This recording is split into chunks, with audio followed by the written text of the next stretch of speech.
Tórián vagyunk, történelmi emlékhely.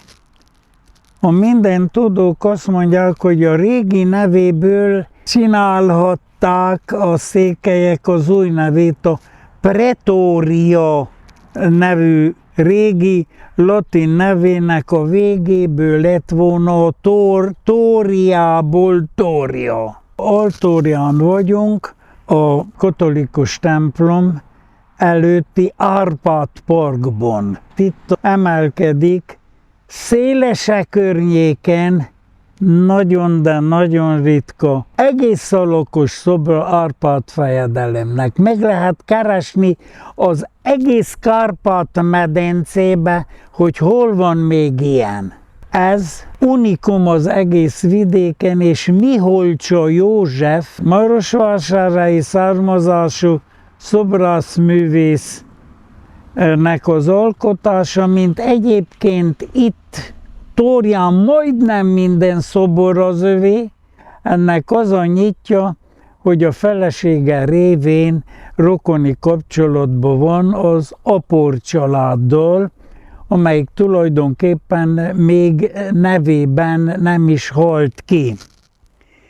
Itt az Árpád parkban látható még Apor Péternek a 17-18. századi nagy tudósának a mellszobra, és ebben a parkban még sok egyéb érdekes dolog látható.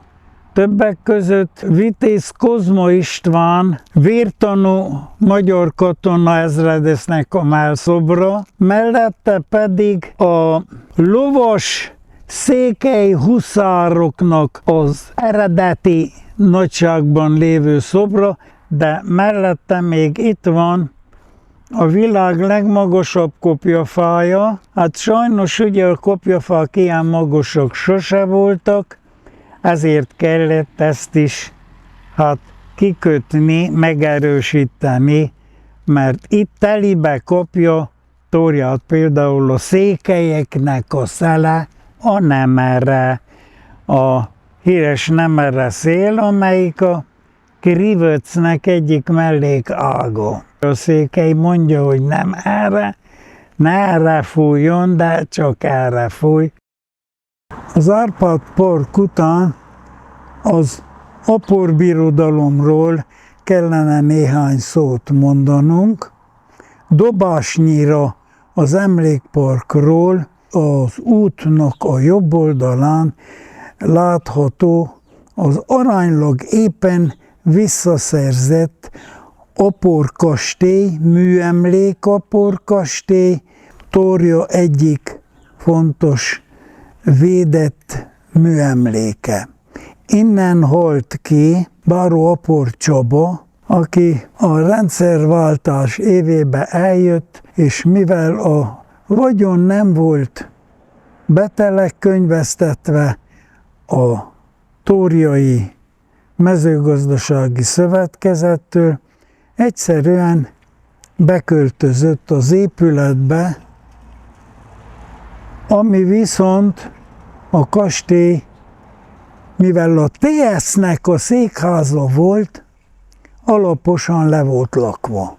A kastély az 1650-es években épült, az az itteni reneszánsz, már az Apor család azelőtt a bálványosi várba lakott.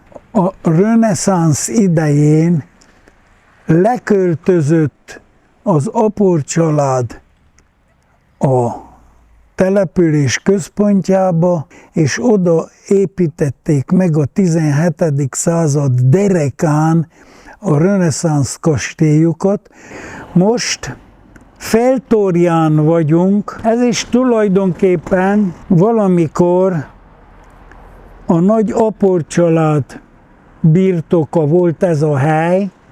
Ide épült meg egy 17. századi vár, azt jelenti, hogy 1600-as évek végén várfal, ami között egy késő gótikus templom volt, ami a reformáció, amit megmentett tulajdonképpen a reformáció.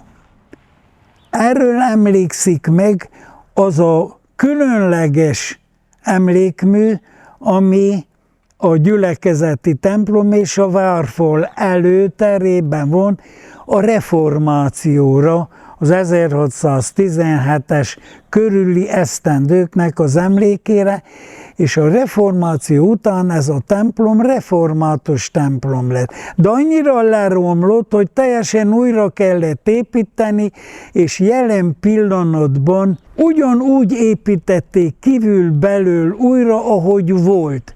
Bemutatjuk a hátam mögött lévő portikuszát, haranglábat, épített eredeti haranglábat, ami megmaradt az egész tetőzetével, persze újra volt építve, zsindejes fedésű tetőzetével, és benne egy 1770-ben Brassóba öntött egyik műkincs értékű harang, amit a környékben nagyon sok haranghoz hasonlóan Lampen Henrik, brassói harangöntő 18. században öntetett, ez is működésben van ma. Egy picit keletebbre, nem messze innen találjuk Feltorja katolikusságának a megépített templomát. Ott volt egy kis kápolna, aminek a védőszentje Tursi Szent Márton volt. Hosszú időnek kellett eltelnie, majdnem egy évszázadnak, hogy a kápolna helyébe új templomot emeljenek. Tavaly volt az avatása, szentelése a feltorjai Tursi Szent Márton római katolikus templom, ennek a protestáns templomnak a közvetlen szomszédságában.